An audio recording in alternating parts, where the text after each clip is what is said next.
colleague.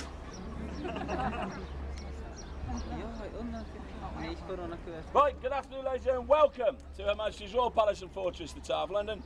This place is listed as a World Heritage Site. My name is Jimmy and I'm one of 35 young warriors at prison where we live and work here at the Tower. For about the next, I don't know, hour or so, I'll be your guide. Quite simple, we'll take a walk around the Tower, point out some of the historic buildings, and I'll try and tell you something of their fascinating history. Now the whole story begins, the year is 1066. That's when William the Duke of Normandy, better known William the Conqueror, well he somehow, don't ask me how, but he did. He defeats the English Anglo-Saxon King Hal II at the Battle of Hastings. William crowned himself King William I of England, Christmas Day that very same year. But he continued to have to fight the people of England, because not all of us, quite rightly, would accept a Norman occupation. William searched for a location to build a citadel.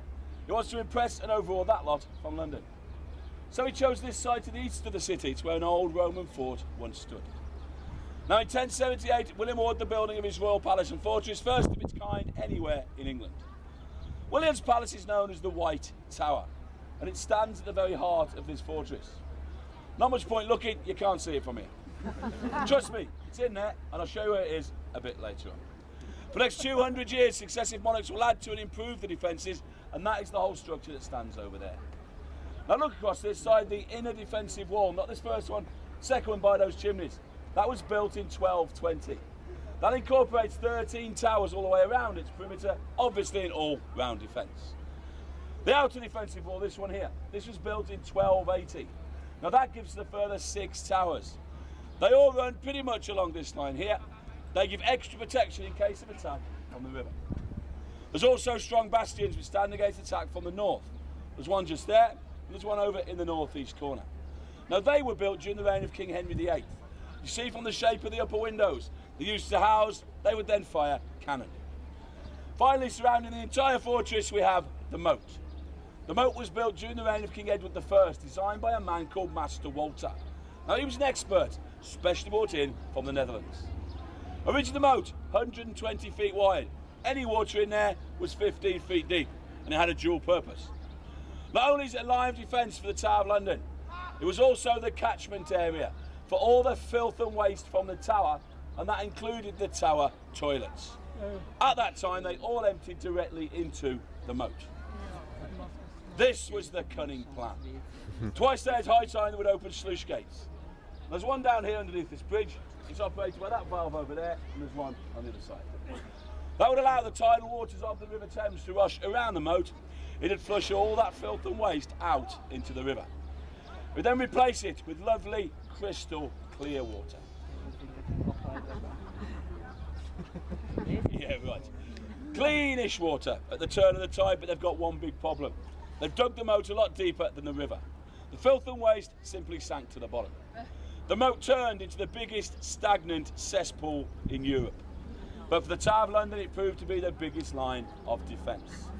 For some reason, no one ever tried to swim, fight, or wade their way through it.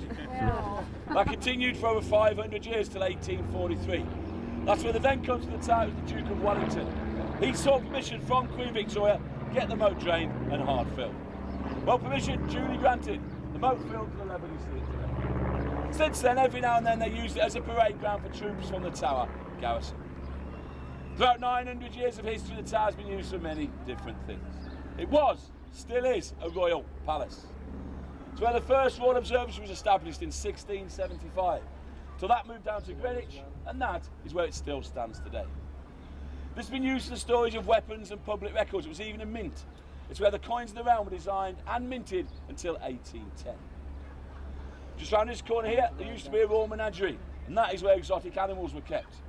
There were lions, tigers, bears, polar bears, elephants. They just wandered around the moat. They were all gifts to the kings of England until 1834, when they line them up 2 by 2 and ship them off to Regent's Park, forming the basis over there of what is now London Zoo. You see, the problem was we had these animals but didn't know what to do with them. Let's take the elephant. The elephant just wandered around. They fed it buns, port and red wine. It died. But it died happy.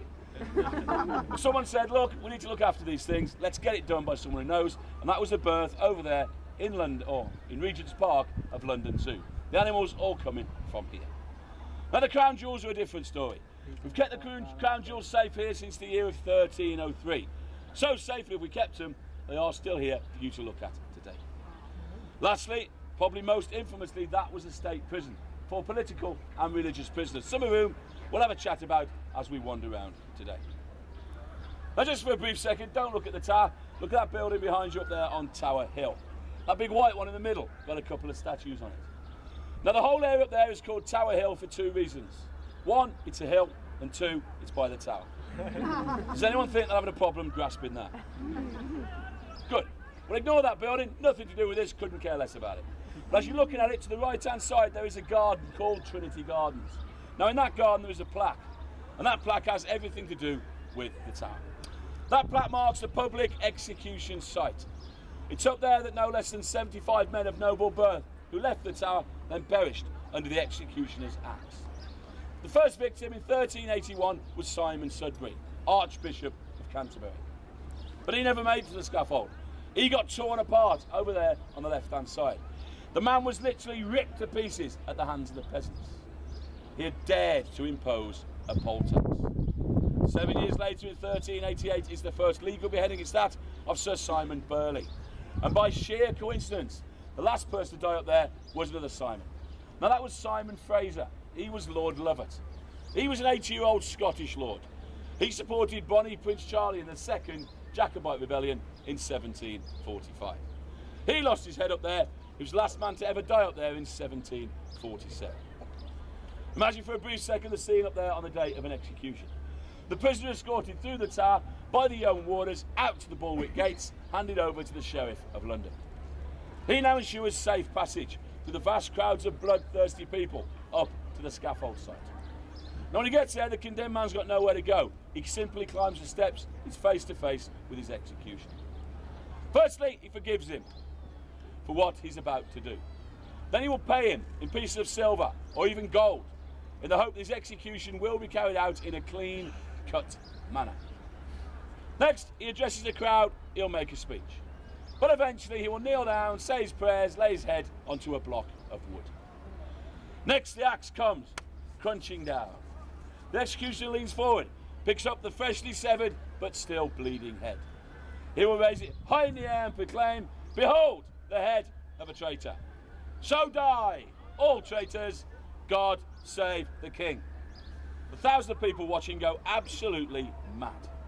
The head, it's impaled onto a soldier's pike. They take it down to London Bridge. And there it's left as a warning to all would-be traitors. Please notice I'm pointing that way. London Bridge is the next bridge that way. That's where it's always been. It's a simple road bridge.